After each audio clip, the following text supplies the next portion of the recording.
But I'm going to dive straight into something here that's controversial. Okay. And I love controversy. I do as well, so I sign me really up. do. Yeah, mate. I love to go against the common grain.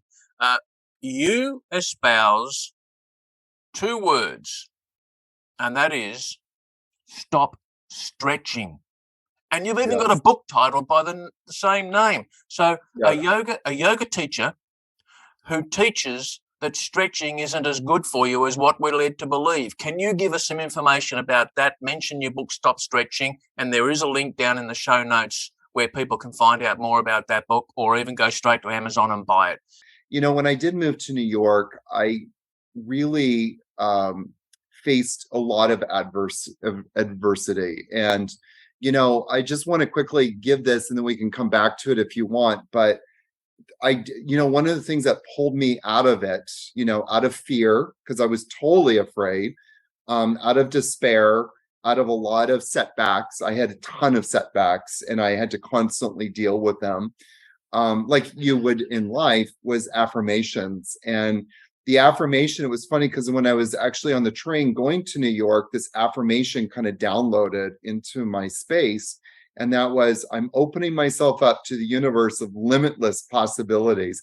And anytime I started going into fear, anytime I started facing adversity, I would stop, I would breathe, and then I would go into that affirmation. And you know, you asked me earlier what yoga is. And so yoga is literally opening yourself up to the universe of limitless possibilities and being able to not just tune into it, but be fully saturated in that space. And, you know, you can use different words. You can call it God consciousness. You can call it, you know, universal consciousness, whatever you want to do.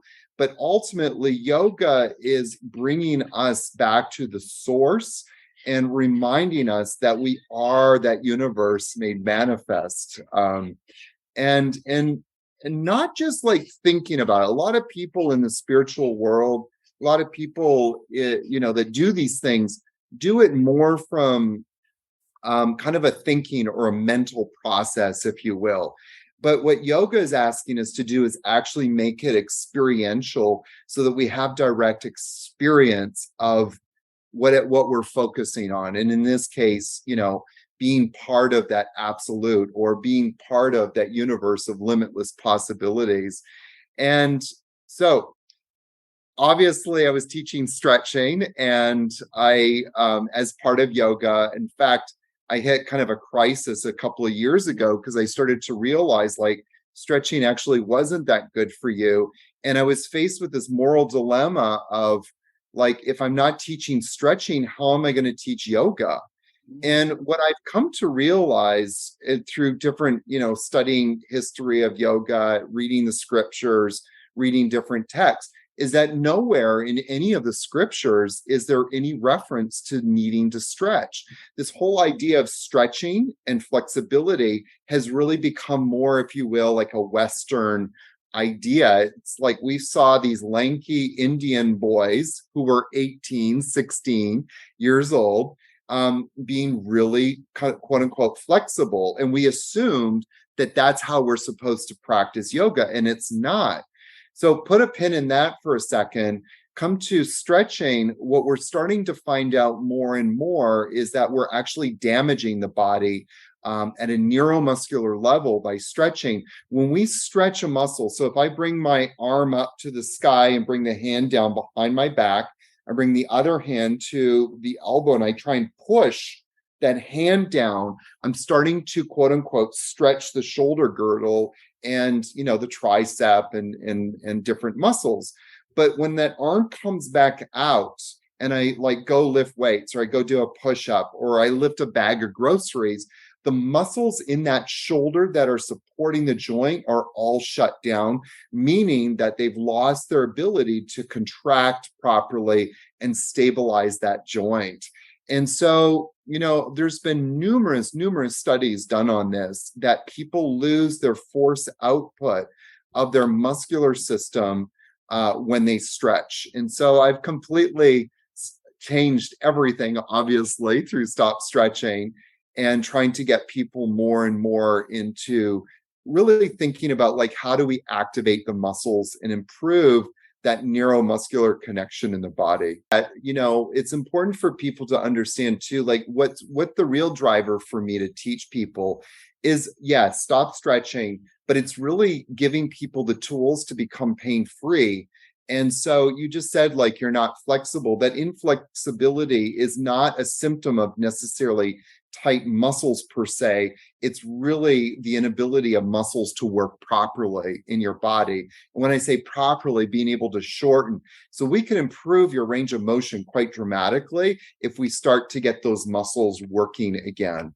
And now that you've told me that you've had a double hip, replacement, I mean, yeah, you have a lot of muscles that are not working. And because, yeah, obviously so, right? So getting those muscles working is really important. Oh, yes. Well, I look forward to reading that book. I really do.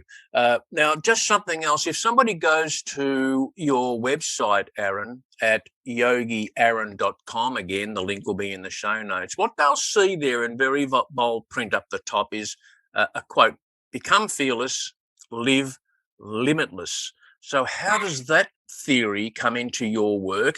How did you come to know that you really can become fearless and live limitless? Are you living a fearless, limitless life today?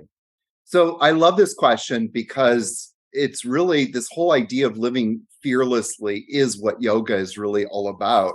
And all of the teachings of yoga is really to get people out of fear. Fear, as you know, is debilitating and dampens the intrinsic wisdom of our soul. I said earlier that purpose was knocking at the door of my heart, to go to New York and start teaching yoga and living that life. But I could have very easily gone into fear and oh, I can't do it. Oh, I don't have enough money. Oh, I need to save more. Oh, I need to do this, and so if the goal is to get out of fear. That's number one. And then number two is, as I said earlier, is to become limitless. And so that's kind of my number one slogan. It's like live fearlessly, become limitless. And that's what I hope to embody or impart to people through the different practices. Well, there's enlightenment happening right now between you and I, Yes. because I've had the impression, I've had the idea that yoga was all about bending and stretching, standing on the beach at 6 o'clock in the morning and putting your body into unnatural positions. And that's been my concept of yoga. Yes. Yes. Is that common? I mean, Mike, I mean, you don't have to do this. And I know that this is a short, amount of time, but you can always just do a simple practice. Stand on the beach at 6 o'clock in the morning, bring your arms out to the sides, turn your palms to the facing sun, close your eyes and bring the sun to your third eye or to your heart or to your solar plexus and breathe in and repeat that affirmation. I am opening myself up to the universe of limitless possibilities. Now you're practicing yoga. And I think like there's so many people that are so attached to the show yoga. And I call it show yoga or Instagram yoga.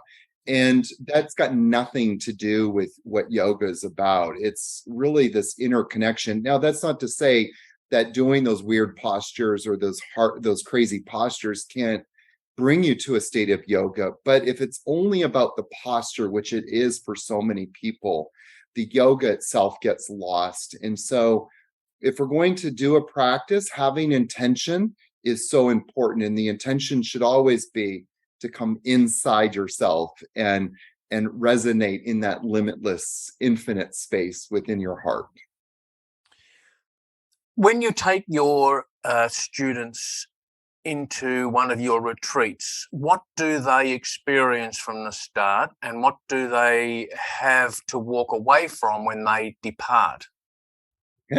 When I'm leading my yoga immersions at Blue Osa, they come in. I mean, so many people come in lost.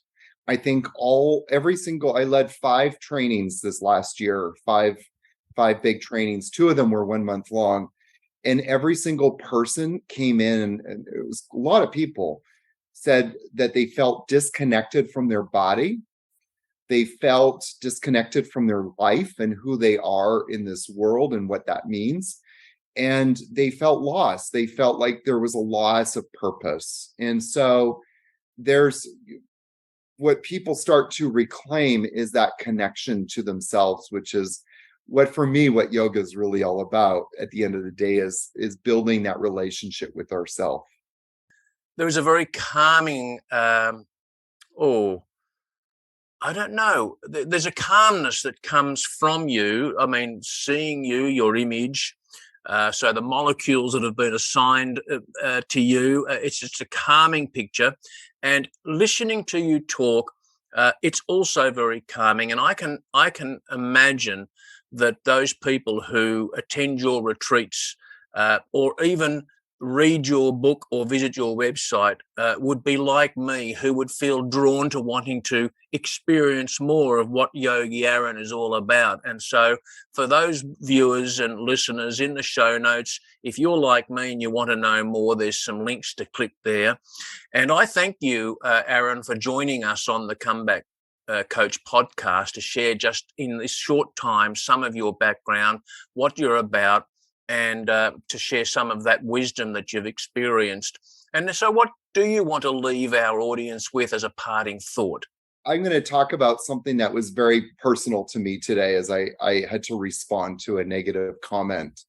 And there's a lot of people that have ideas about what spirituality is about. I think that spirituality and to be a spiritual person is to be in the constant endeavor to be the best version of ourselves.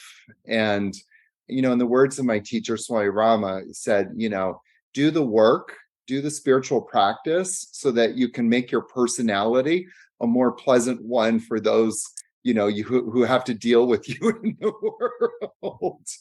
And I think it's just so important, for everybody who's doing this work, keep doing it because it's not easy sometimes, but it's so rewarding when we find that place of inner contentment in our life, and that we're not disturbed by what's going on in the outside world because we have full knowledge of who we are at our source. And so that's my parting, I guess, comment is just keep doing the work, trust the process, trust your teachers, and you'll get there. Thank you, Aaron. Thank you, Yogi Aaron. And thank you to the audience for joining us on this edition of the Comeback Coach podcast. And the links are in the show notes. You'll find out more about Yogi Aaron, his book, his website, and what his beliefs are, what he teaches through his retreats. Thanks again for joining us, and to the audience, thank you very much for joining us on this edition of the Comeback Coach podcast. This is Mike Searles. Until next time, signing off.